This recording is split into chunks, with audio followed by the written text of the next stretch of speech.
It went from 0 to 70. Hey there!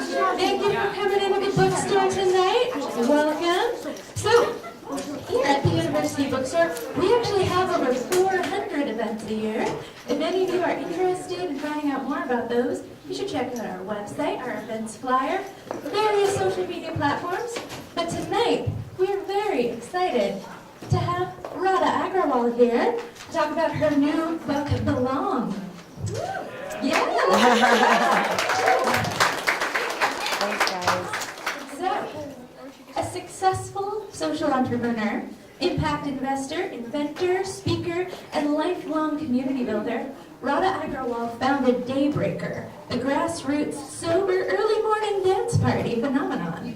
What began in 2013 as a social experiment with her friend has grown into a bona fide dance movement, with events in 23 cities across North America, Europe, and Asia, and over 350,000 loyal community members, and is growing rapidly. Daybreaker has inspired lifelong friendships, surprise engagements, and transformational experiences for community members.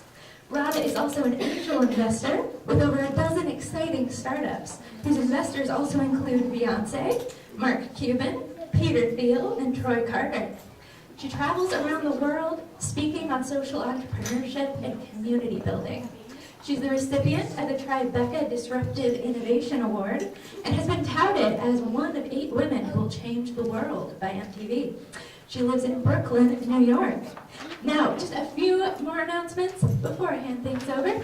Books in question are on the cube right there. The closest register is just in the kids section. Now, that register is going to close at 7 p.m. However, we are free to stay. Now, I believe Radha has to leave us at 7:15, so we're going to get everything we can out of her before she has to go. We're very excited. Now, also, if you need to have parking validated, come see me after. I have the magic stamp. That's it from me, so please join me in welcoming Radha Agrawal. Thank you so much. Thank you very much.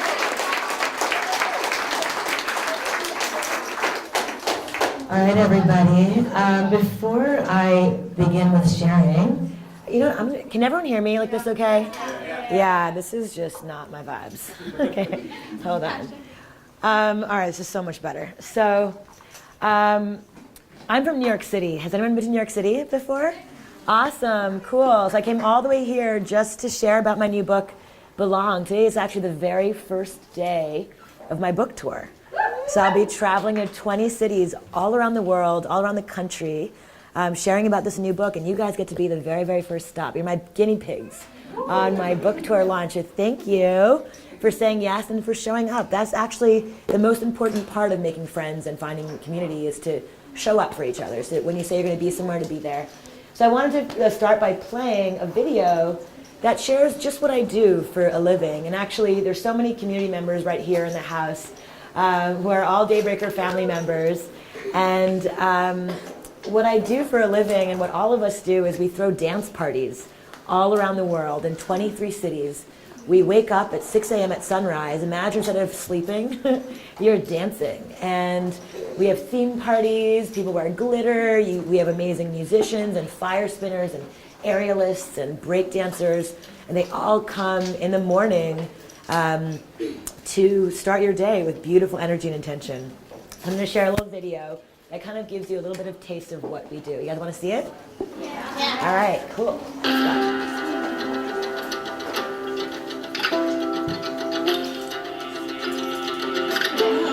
go.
So, since I throw dance parties for a living, and it's what I do, I thought it'd be nice actually for us to just start by standing up for just a second. And we're not gonna do our best.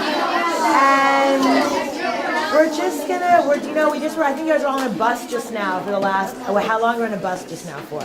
Oh, you walked? Okay, great. All right, you walked. So that was already excellent. So what I want you to do is I want you to turn to your left, and I want you to put your right arm up, and really stretch it out to the sky, and then put your left arm up and stretch it out to the sky, and then I want you to put your right arm on the person in front of you's shoulder, and then I want you to put your left arm. I want your left arm on the other person in front of you's shoulder.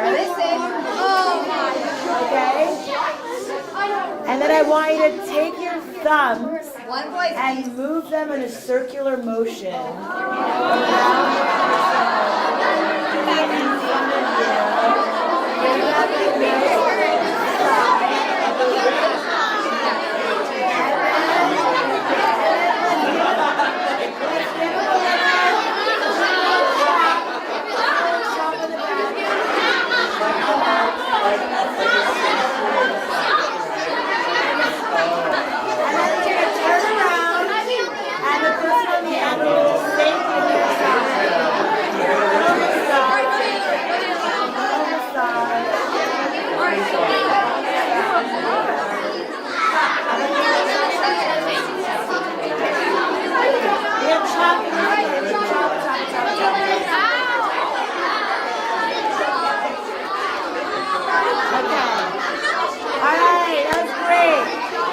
Now take a seat, take a seat.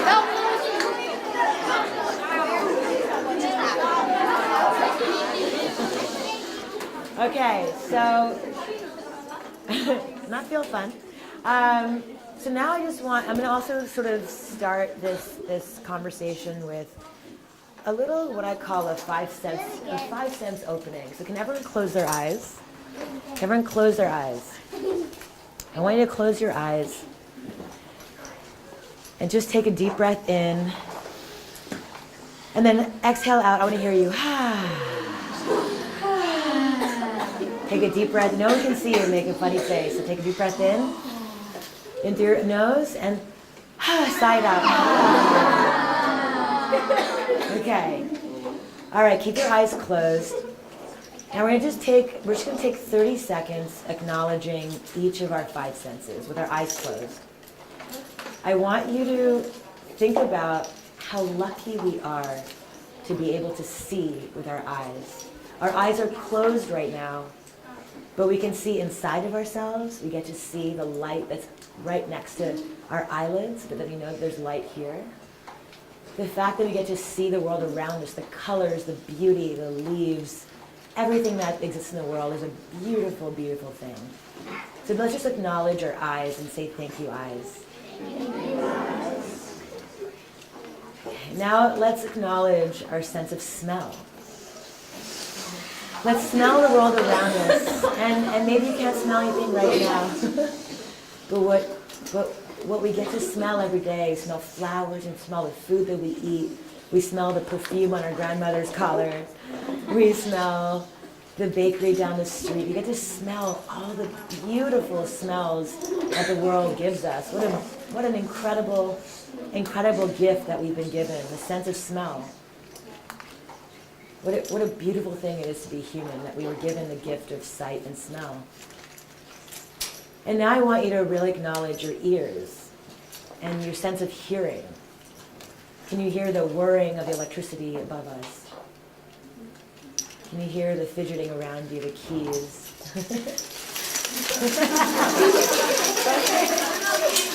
Can you hear the fact that we can hear each other's laughter, the sound of our voices?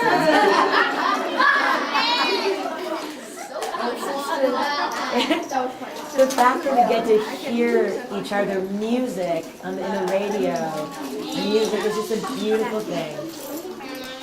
What a beautiful gift we've been given, right? The gift of hearing. And next, I want you to really acknowledge your sense of taste. What's inside your mouth right now? Is it bubble gum that you're eating? Spit. It's your spit. It's your favorite dinner. All the Gatorade that you're drinking. Okay, so let's acknowledge the fact that we get to taste. What a beautiful gift that we get to taste the world around us. What a wow. That's amazing. Then I want you to take the person to your left and to your right and hold their hand. Hold your hand for a second. Yeah, just do it. Just do it. Just humor me, guys. Just hold her hand. Or hold her shoulder if it makes you feel better. Hold her hand. Do that. Do that. If you want. Because it's only if you want. Only if you want. Okay. And I want you to acknowledge this feeling that we are alive, that we get to touch and feel the warmth of each other's hands, that we get to feel the warmth of our friends, even if it's, ew, gross, I don't want to, what am I doing this? There's a beauty of being able to feel the warmth of the person to your left and to your right that you can't get from computers and games and artificial intelligence and AI. You can't get the warmth of your feeling of your hands, right? You can touch your system and you can feel it heating up. But it's not the same level of feeling that you get. So just let's take another deep breath in. And exhale out together. So open your eyes now. Open your eyes now. And without shouting it out, raise your hand if you want to share just what it felt like to acknowledge all of your five senses, that we as human beings get to be in this room together with each other, not on social media. Let's put all our phones away and connect with one another meaningfully. How did that feel? Can someone share? Yeah, go ahead. Amazing, right? Didn't it feel amazing to really acknowledge that? It felt common, that you had something in common with everybody around you. Oh, calming, yes, calming. It's so calming, isn't it? Absolutely. It felt like a hot yoga class. A hot yoga class, yes, absolutely. How about you? It felt really good, right? It felt really good. Anybody else? Yeah, and it's really warm. Doesn't it feel so healing? You know, here's a wild thing. It felt good and fresh. It felt good and fresh. All right, one more person they want to share. Last person they want to share. From the adults. How did that feel? I felt full. You felt full. You felt full. So one of the reasons I started Daybreaker, one of the reasons why we're all here in this room, one of the reasons why your teachers brought you here today is because we are facing right now a crisis of loneliness on the planet. We are more alone and lost than ever before. Here's a crazy stat for you, because we're so lucky right now that we're in school. We get to be in school with our friends. We get to be amongst each other, but lots of kids are being bullied. Lots of kids are bullying each other. Cyberbullying is real. Loneliness and isolation is a real thing that's happening right now. And I wrote this book because we have forgotten how to make friends. We have forgotten that we get to choose who our friends are. Sometimes it's so easy to just be in the homeroom with our friends and say, okay, great, she's in my locker to my right of me, or he's in the locker to the left of me, and we're gonna be friends. But maybe you don't necessarily have anything in common. Or maybe there's a way to find things that you have in common. And I wrote this book because we have forgotten how to do that. We've forgotten how to make those friends. And so I was going to share with you just a few sort of concepts in the book. And then I was going to open up to you guys to share and share your experience of making friends, both in 5th grade and as adults. Because here's a crazy stat for you guys. Did you know that 1 in 4 Americans have no friends? Did you know that? 1 in 4 Americans have no friends to share secrets. This is why there's so many sort of sad, lonely people on this planet, and it's up to us. You guys are in 5th grade right now. There's all these incredible adults in the room who came to listen to this talk. We are here because we have one big task. Our biggest task as human beings today is one thing. is to create community, is to make friends, it's to be generous with our energy with others, it's to be kind with each other. And that starts with first a journey of self-exploration. It's to know ourselves first. Does that make sense? To get to know ourselves first? So for me, I started the book with an epiphany. Does anyone know what an epiphany is? It's an aha moment.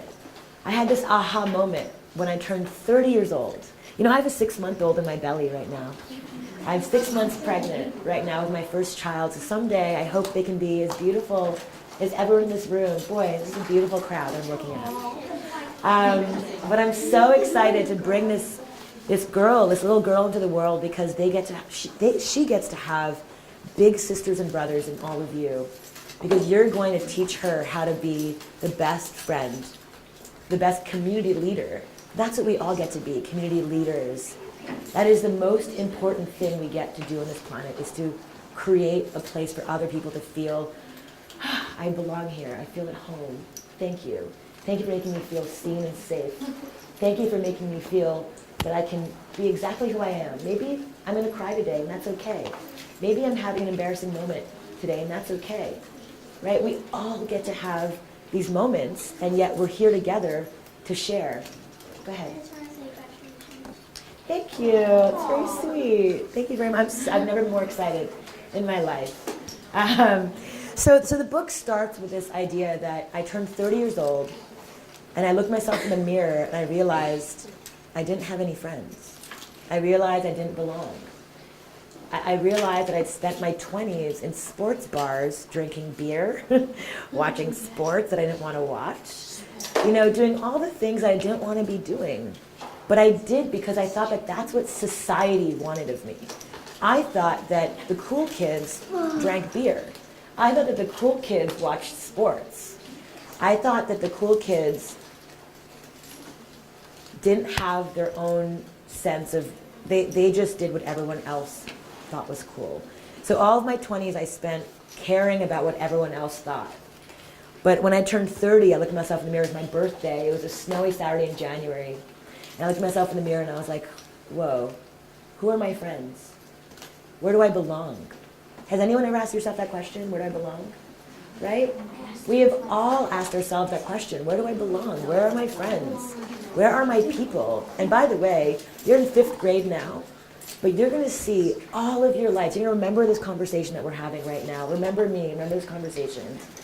Because all of our lives, and ask all the adults in the room, you're going to have moments where you're going to say, I just moved to a new city. I just went to college. I started a new job. I just had my own kids. I just got married. I just got divorced, God forbid. I just moved to another. I started a new job, a new company. There's so many moments. I just retired.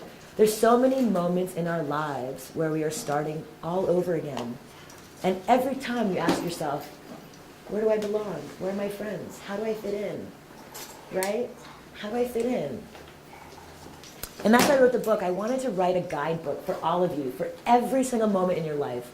Whether you're an adult moving to a new city, whether you're a young kid in school, it doesn't matter how old you are. We all have one thing in common. We all want to belong. We all want to find our place in this world. And I know that I did. That was very, very important to me. And when I realized at 30 years old that that was the most important thing in the world, it wasn't about making money. It wasn't about being famous. It wasn't about being a professional singer like Beyonce, though that would be cool. It was just about making friends who got me. That's all I wanted. At 30 years old, can you imagine? That's all I wanted. I just wanted a friend who understood me, who got me, who cared about what I cared about. And so that began this journey of exploration of myself, getting to know who I am first. Instead of caring about what Us Weekly or the world or our parents or anybody else wants of us, we got to start by sitting down. I sat down with myself and I said, today, what do I care about? Because what you care about today is going to be different in 5 years, right? But today, in this moment, I'm sitting here wearing a red t-shirt, and I'm going to ask myself, what do I care about? What matters to me? What's important to me right now? You know, have we ever asked ourselves that question? What is important to me right now? Share, actually, a show of hands, like maybe share something. What is important to you right now? What is it? Money, okay. Money's important. Saving up for college. So education is important to you. Education is important to you. Family is important to you. Beautiful. Yes, yeah, thank you. Meeting me and having friends. Oh my God, I'm so touched. Baseball. Baseball, beautiful, awesome. Sports, let's go. Soccer, that was my life for 18 years. Soccer too. Love, yes, love.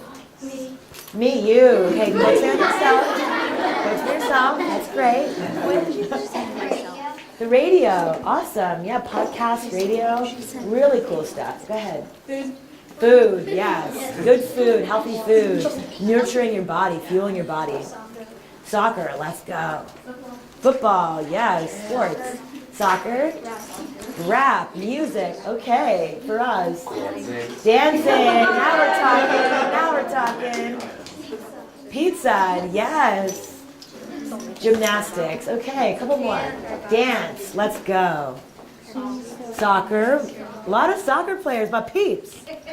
Soccer, okay. Dubstep. Soccer, my gosh. Soccer, let's go. Okay, cool, soccer, a lot of soccer. Last one. Basketball. Thank you. One more over there. Soccer too? Awesome. So, sitting down and writing down what do I care about today it was the most important thing for me. And when I wrote that down, I wrote down 3 columns. And remember this when you go home. And remember this in those moments when you're like, where are my people? Column 1 is all the qualities I'm looking for in a friend. What are the qualities that you want in a friend? Can anyone shout them out? Adults over here. What qualities do you want in a friend? Friends that listen are present. Friends who listen, who are present. Beautiful. Being there for you, showing up. That's beautiful. On the back, Tracy. Truthful. Truthful friends. Kind. Funny, kind. Yes, what kind of friends do we want?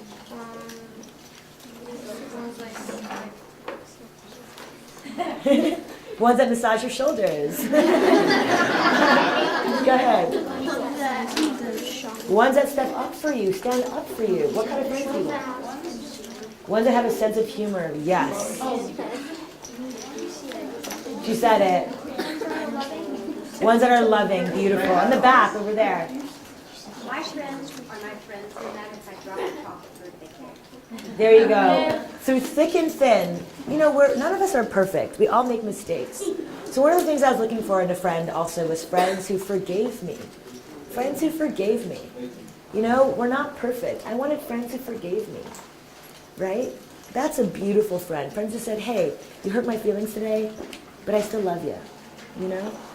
So I wrote down a quality of all, the qualities, every quality. I wanted friends who said yes with an exclamation point. I wanted friends who talked about ideas and didn't gossip about each other. Right? That's what I wanted in a friend group. So I wrote down all these qualities. When I was 30 years old, I did this. Column number 2 was all the qualities I didn't want in a friend. I didn't want friends who shrugged their shoulders and said, yeah. Right? I didn't want those friends. I didn't want friends who talk negatively about each other. I didn't want friends who gossiped. I didn't want friends who were lazy and just watched Netflix all the time and chill.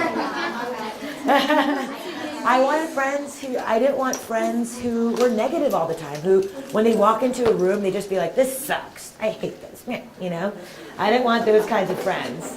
That was column 2.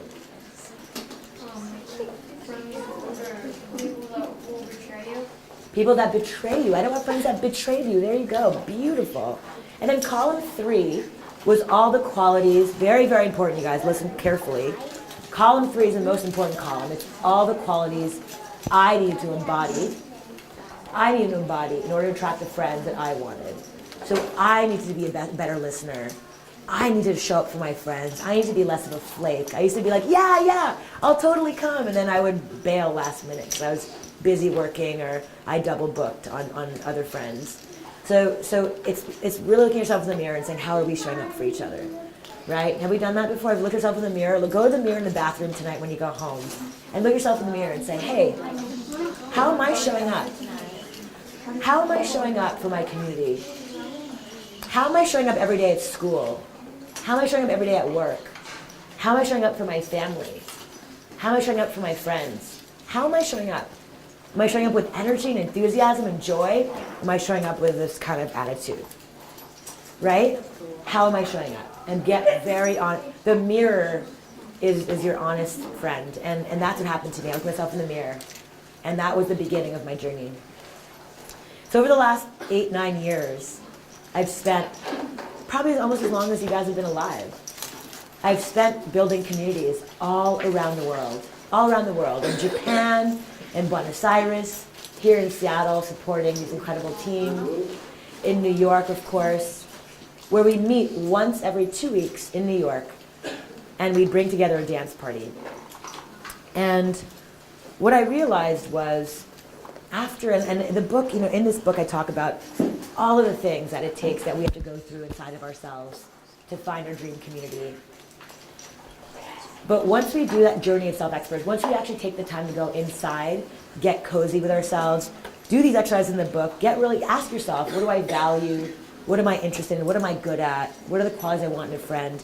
There's so many different sort of steps that I outline in this book that I did for myself. And I went from feeling a sense of, I don't belong, to finding a community that gave me wings and made me fly. And when I say they made me fly, I started a multi-million-dollar business. I built a movement together with an incredible team of 500,000 people around the world. I launched many businesses. I found the love of my life on the dance floor, who's filming right now, where we're having a baby together. And none of this would have happened had I not been surgically focused on finding people that gave me wings, that made me feel that I'm home. That's all we want in life. If we focus on not money, someone said money, I want to make money. You're not going to make any money until you make friends. Until you make friends.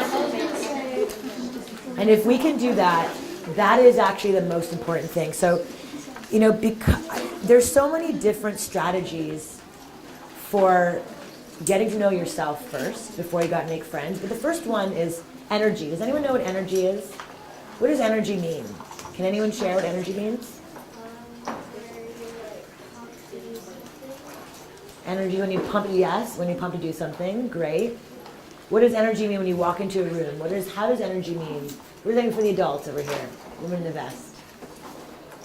It's the type of atmosphere that is created when you come into a room. Like you can kind of feel if people are interested, if people are kind of not interested, if they are energetic, and that's energy. Absolutely. And where does energy start? In our Exactly. It starts with you. And when I realized that at 30 years old, that what we put in is what we get out. The energy we radiate out in the world is the energy that comes back to us. Does that make sense for everybody? The energy we radiate out is the energy that we get back to ourselves. And so that's a big part of my book. And who's on social media here? Everyone's on social media? Okay, good. I'm so glad there's not that many people. That's amazing. Okay, excellent. But just as you get into social media, recognize that it's a trap. Social media is a trap. It's a slot machine.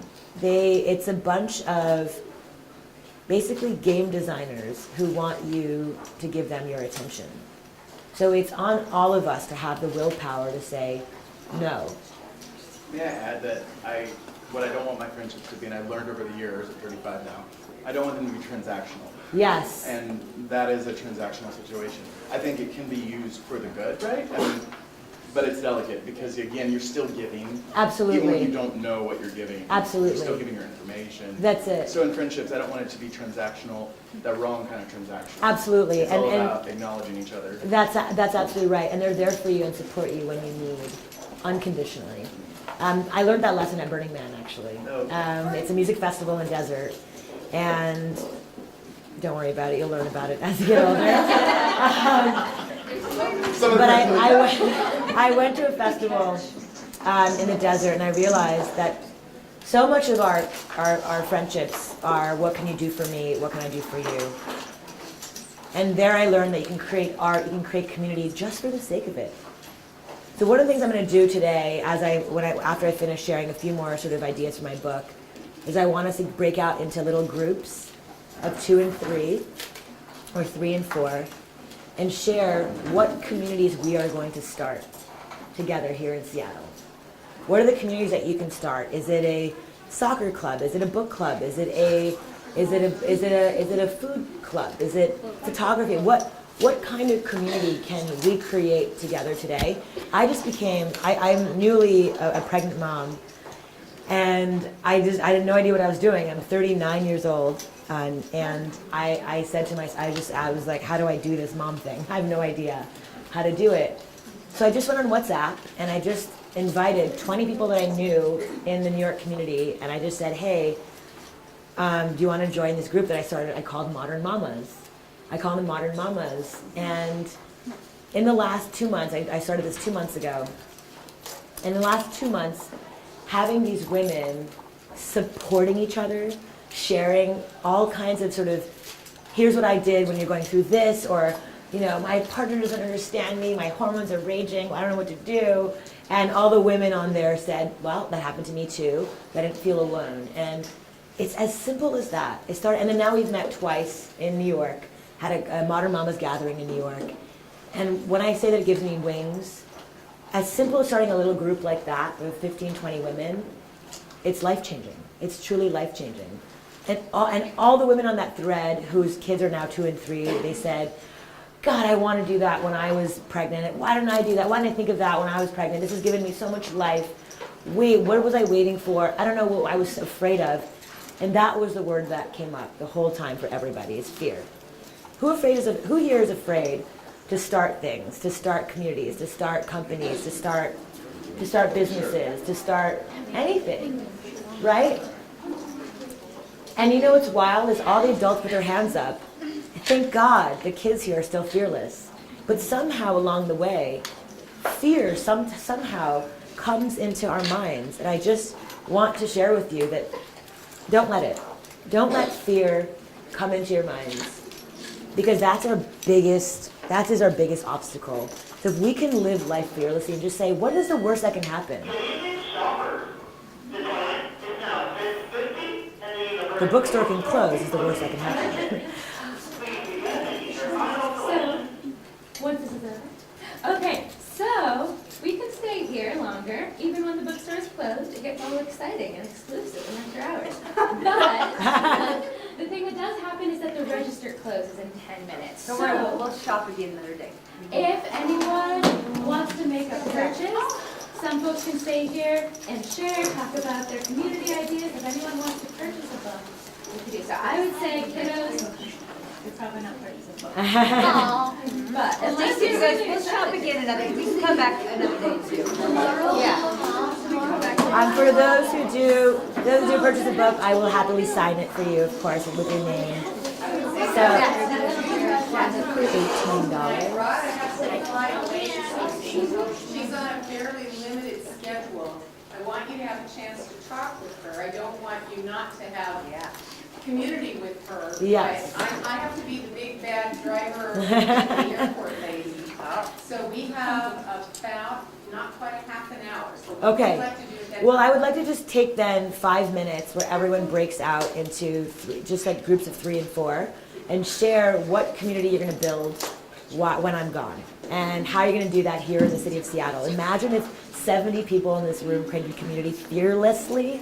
If we did that generously and fearlessly, what would happen? So get into groups of 2 and 3, adults together, kids together, and I want to hear about it in 5 minutes.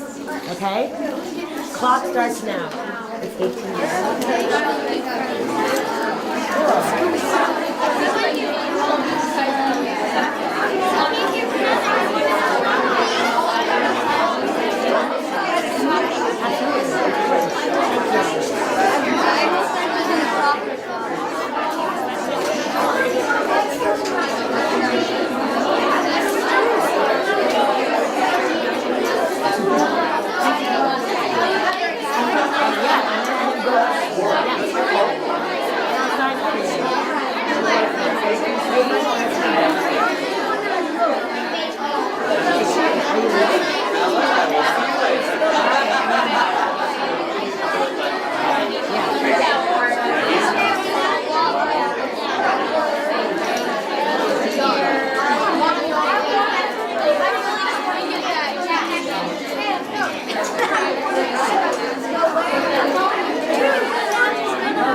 Wow, yes. I'm sure there's a lot of kids. That's so awesome. Okay, great. Oh yeah, so before the rest of the closes, go buy the book.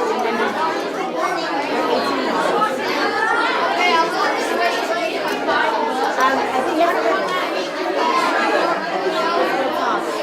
There's kids everywhere.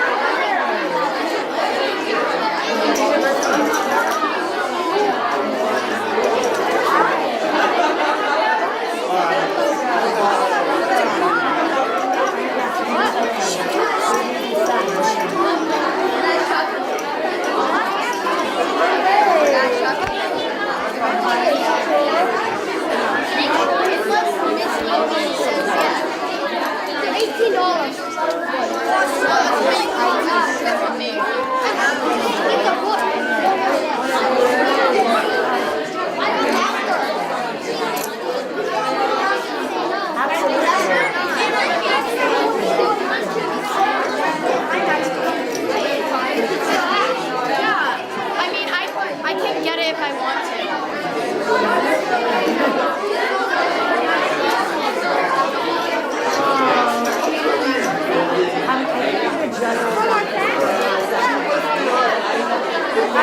Okay, everybody, let's come back. Let's come back. Everyone have a seat, let's come back.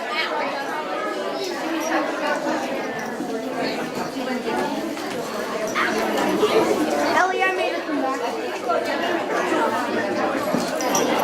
I'm not really average. All right, let's come back, everybody. You like it.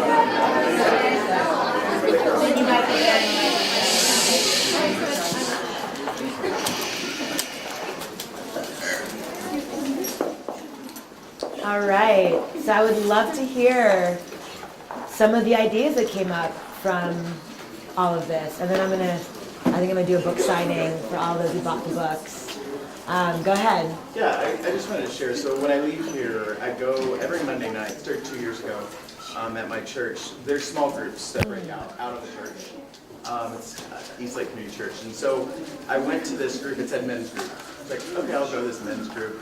So I go, and it's sort of like Fight Club. Like, you don't talk about it. It's there, but we don't talk about it. Right. It's cool. And so every Monday night, I mean, the real rules are this. The first night I was there, I remember we're all just kind of going around and talking about what's going on. Right. And I said, oh, I've got this problem, but it's like not as big as yours. Right, right. And I got corrected. It was like, hold on, there's a rule. Your problem is your problem. We acknowledge it. It's the same as everybody else's, right? Like, you know, if you walk around it, it's still going to be there. So every Monday night, the rule is we just show up. And we just kind of hang out. I mean, sometimes it's Green Lake in the summers. It's my buddy's garage tonight. And it's good That's because so we great. hug no matter what we do. And I think there's an opportunity for men to have that kind of relationship, 100%. no matter your experience. That is one of the sort of hottest button issues in New York right now. I think Eli's in the men's group. I think I have 30 male friends who are in men's groups right now, and it's been transformative The last for 2 years their of my lives. life were like I had very hard events happen 2 times. They were the men that were like There. just always there. And you see your friends about what, every 2 to 3 months on on Totally, average. yep. I see them Once a right? week, yeah, exactly. The anchor in your life. So are you going to sort of continue cultivating that in your life? Yeah, I mean, I encourage others. I don't want to bring, well, I mean, anybody's welcome. It's Right. not exclusive. Right. It's about you come, and then it's like, if you don't come back, it's because it just didn't fit with you, right? Right, right. I just walked into the right situation at the right time. I would like to, and I told them I'd like to incorporate it. I'd like to go to symphony. So I'm trying to think yes. about, like, I go by myself. I don't go with That's such a fun idea. Like a and symphony how would outing. I, like, just rally Yeah, like a some- monthly or quarterly symphony outing. I mean, Yeah. like, tell me who wouldn't go to that. I would. Yeah. Right? You know, so I that's don't know, really just- cool. That's where I'm starting. That's such a fun idea. Sure. Yeah, cool. Thank you for sharing. Anybody else who wants to share about their community idea that they're going to start when they leave here today? Go ahead. I was gonna start at my church. I was gonna start a donation for all these people who need clothes. Oh, I love that. Who's gonna join her club, you guys? Who's gonna, right? Show of hands. There we go. We got 4 or 5 members of your club already. What did you say? Helping kids and Yeah, helping kids with donation for clothes to her church for people who need it. I have a lot of clothes. There you go, beautiful.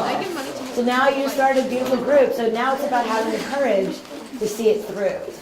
That's actually 90% of it is continue to show up. Eli and I, the Seattle team, we show up for each other once a month, and and church is weekly. Where's Royce? Royce is a pastor at a church, and he shows up for his community every Sunday. You know, Daybreaker is always there twice a month in New York, once a month around the world. By the way, you guys are all invited to Daybreaker. It's a sober dance party, so we have kids, adults, everybody of all ages coming to our dance parties. So I really, really encourage young people to come and experience what a party feels like, where you're just dancing with your own happy brain chemicals. So everyone's invited. But what other group would you start? Daybreaker? Well, if you go to daybreaker.com and you sign up with your email, and you'll start getting our secret invitations from the Seattle team. So how much more fun are they going to have kids there? We'd love to have you guys there. Oh yeah, next Friday we have a boat party. If you guys want to come, our first boat party of the year.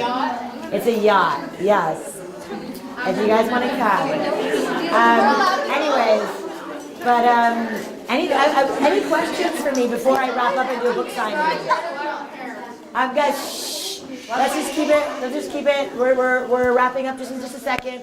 I just wanted to end with one quick sort of thought, which is, if we're not there for each other, who are we there for, right? Why are we here? We have 100 years in these weird bodies called human bodies, right? Why are we here? We're here to experience life. We're here to experience each other.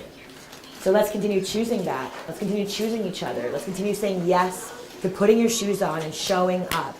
Showing up for each other, showing up to events, showing the things that scare you. Sometimes it's scary to show up. And in my book, I talk not just about how you can make friends in your personal lives, but if you have the courage to grow a big community like Daybreaker someday, and you want to build a community with 500,000 people around the world, I really literally give you all of our secrets. Everything that we've ever done at Daybreaker, I don't keep any of that. It's all the secrets are in this book, so that you can take this and start your own. So I really hope that you take on this really important task of building community in your city. And I hope to see you on the dance floor at Daybreaker very, very soon. Thank you.